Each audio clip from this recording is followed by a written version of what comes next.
Retirement planning can feel overwhelming, but what if some popular advice is actually leading you astray? In today's video, we're debunking 5 financial rules of thumb that could derail your retirement. So let's jump right in, because our brains do not like chaos. We like order, we like things to be in place for us. But the risk of that is we can easily fall prey to simple rules of thumb that seem good on the outside, but when you actually play them out, can lead to quite a bit of trouble. The first dangerous rule of thumb is that you should have 10 times your income saved by the age of 67. So for example, with this rule of thumb, if you're making $100,000 at age 67, you should have $1 million in your portfolio. Now, sometimes that might be the case, but let me show you why this might actually be quite dangerous. And really this comes down to 2 reasons. The first reason this myth is dangerous is because how much you make and how much you spend are 2 entirely different things. And the second reason it's dangerous is that your portfolio isn't your only income source in retirement. Now, those may seem irrelevant, but let me show you what I mean by this. Let's assume you do have 2 67-year-olds and both of them happen to make exactly $100,000 per year. Let's also assume that both of them are in the same exact tax bracket so that $100,000 per year before taxes turns into $80,000 per year after taxes. Now let's assume that individual number 1 spends the entirety of this $80,000. That's the cost of their lifestyle. Individual number 2 spends $60,000 of this and saves the other $20,000. So right off the bat, one spends 80, one spends 60. They intend to continue doing so in retirement. It's very easy to see they're going to need different portfolio values to support that different spending. But let's take it even further. Let's assume this first person who's spending $80,000 per year has $30,000 per year coming in from Social Security, and that's their only non-portfolio income source in retirement. If that's the case, then $50,000 per year needs to come from their portfolio. Well, the second individual, let's also assume they have a $30,000 per year Social Security benefit, but they also have $20,000 per year coming in from a pension. So there's $60,000 that they need, $50,000 is already coming from non-portfolio income sources, $30,000 from Social Security and $20,000 from a pension. So when you break it down further, even though both of these individuals are still earning the same amount today, one needs $50,000 from their portfolio in retirement, and one needs $10,000 from their portfolio in retirement. Let's assume the 4% rule is used to determine how much of a portfolio value they need. Well, person number 1, if they need $50,000 per year and we use the 4% rule to determine the portfolio size needed to support that, they would need a portfolio value of $1.25 million in retirement to be able to create that $50,000 per year. Person number 2, however, and remember they're both earning the same exact amount today, but person number 2 only needs $10,000 from their portfolio in retirement. They would only need a $250,000 portfolio that, if you use the 4% rule, could generate that $10,000 per year of income for them for the rest of their life. So why do I say this rule is dangerous? Well, if you just looked at both these individuals and said, okay, you're 67, you're earning $100,000, you therefore need $1 million in your portfolio based upon this 10 times income rule, both of them would have been way off. For individual 1, they may have retired thinking they were good.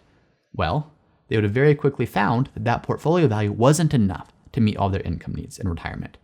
Person number 2, they would have had way too much in their portfolio.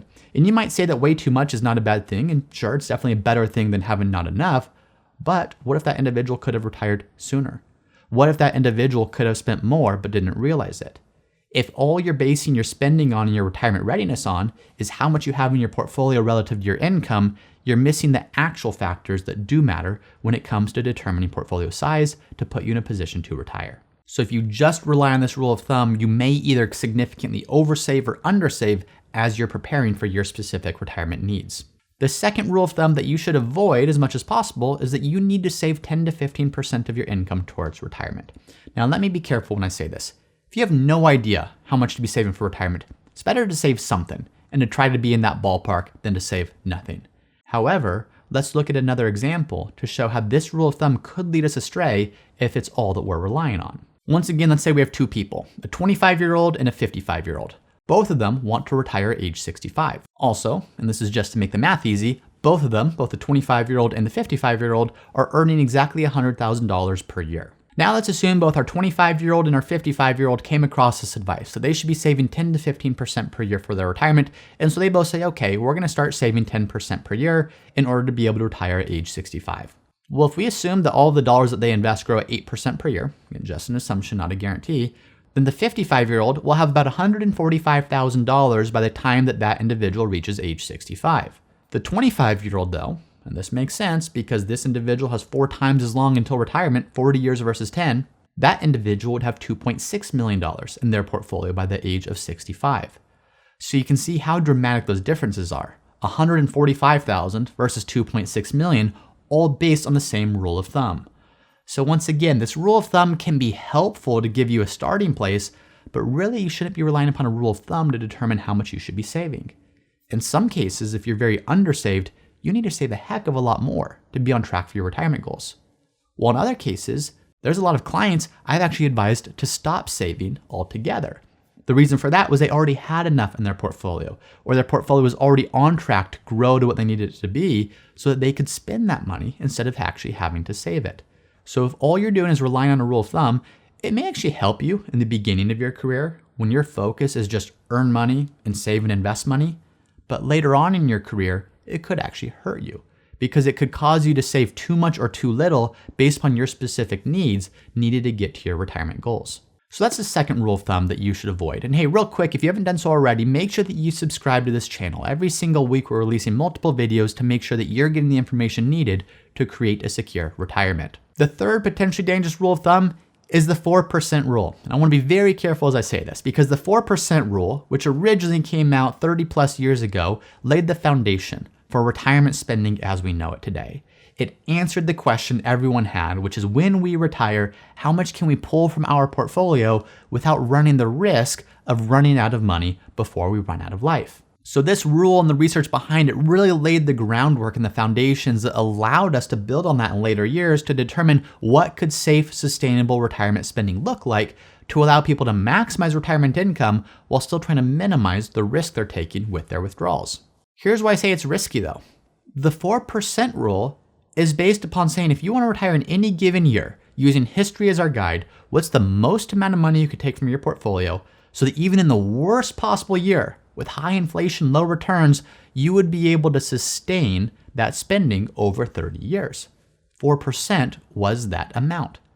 However, what that's really saying is if you retire into the worst possible market events, and I do want to say here that future returns may be significantly different than previous returns, but using previous returns as our guide, if you retired in the worst market environment, you weren't going to outlive your money if you had a 30-year retirement and if you only take 4% from a properly built out portfolio.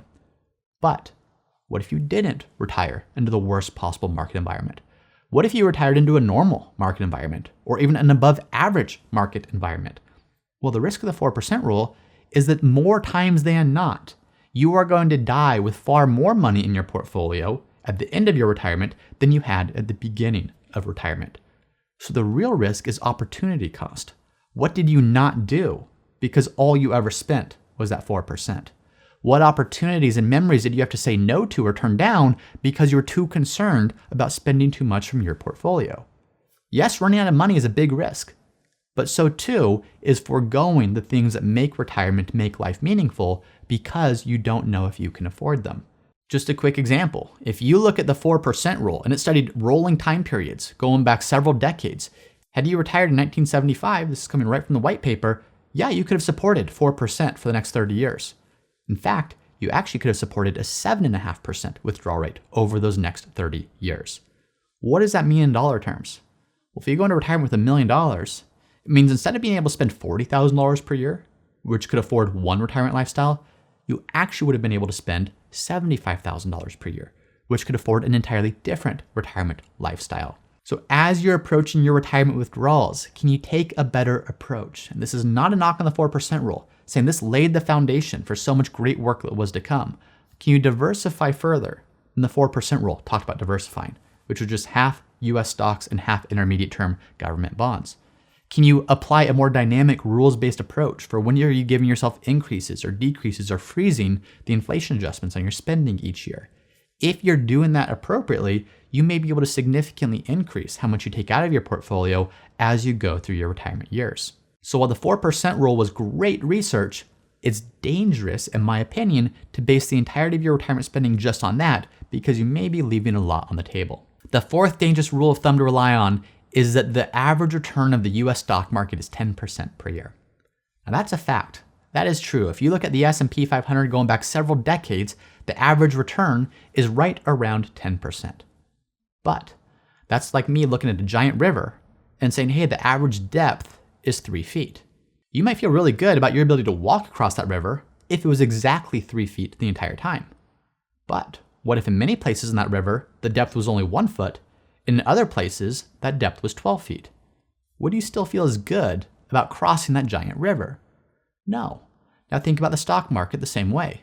Yes, the average return is 10% per year, but the market's never actually returned exactly 10% per year.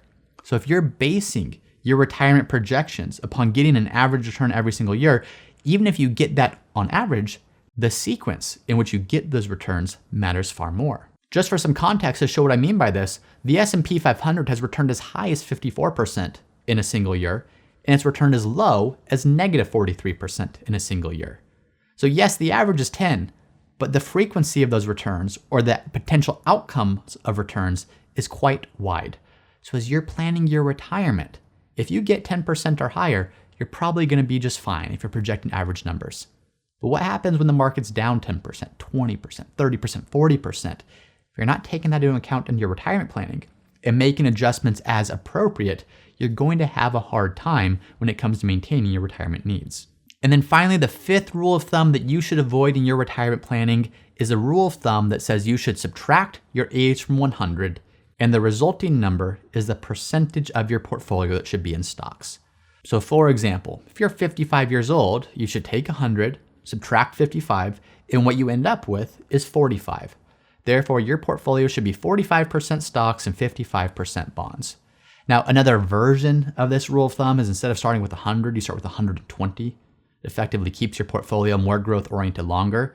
But still, even if you're using 120 and you subtract 55, what that means is you as a 55-year-old should have 65% stocks and 35% bonds. Now, this is actually one of my least favorite rules of thumb, and when I see it, I think of how many people that rule is hurting. Here's the problem with it. That rule is assuming, or that rule of thumb is assuming, that stocks are risky, bonds are safe. As you get closer to retirement, you need more safety in your portfolio, you need less risk.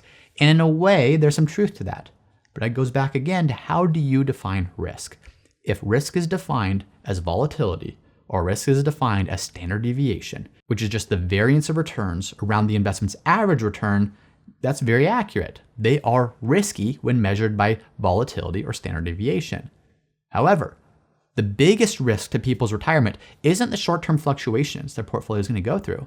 Instead, it's their ability to maintain their purchasing power over potentially a 30-plus year retirement. If you have a 30-year retirement and inflation averages 3% per year over that retirement, you're going to lose over 60% of your purchasing power at the end of your retirement compared to the beginning of your retirement. So if your focus is solely on the preservation of the dollars you have in your portfolio, it's going to feel really good in the short term. You're not going to go through that volatility. You're not going to have as high as a standard deviation on the investment returns that you're getting, but you're going to really feel it on the back end. You're going to really feel what I believe is the true risk, which is your inability to maintain your needs as inflation has carried the cost of everything that you need to purchase higher and higher and higher. So when you look at stocks and you look at bonds, typically thought of stocks as risky, bonds as conservative, keep this in mind. The average long-term return on stocks in the United States is about 10% per year. The average return on 20-year US bonds is about 5% per year. Now, both seem like fairly solid returns, until at least you consider this, that inflation over that time has averaged about 3%. So when you look at the real return of stocks, it's closer to about 7%. And you look at the real return of these 20-year government bonds, 5% turns to 2%. So that's the return you should focus on. The real return of stocks is 7% historically. The real return of these government bonds is 2% historically. You are getting more than 3 times the return on your stock investments, historically speaking, as you have on your bonds.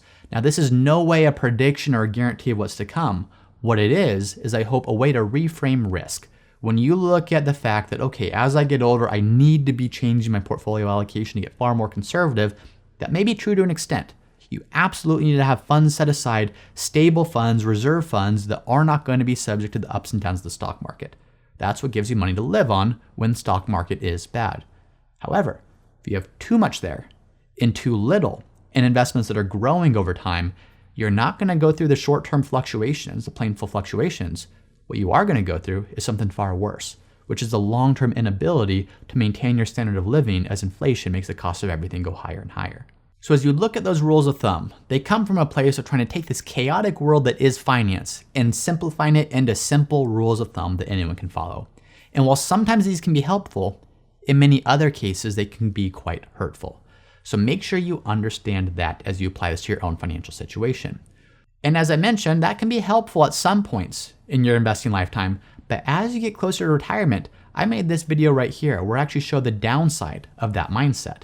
In fact, I show you in this video at what point can you stop saving for your retirement while still being on track for your retirement goals, but being able to enjoy today even more.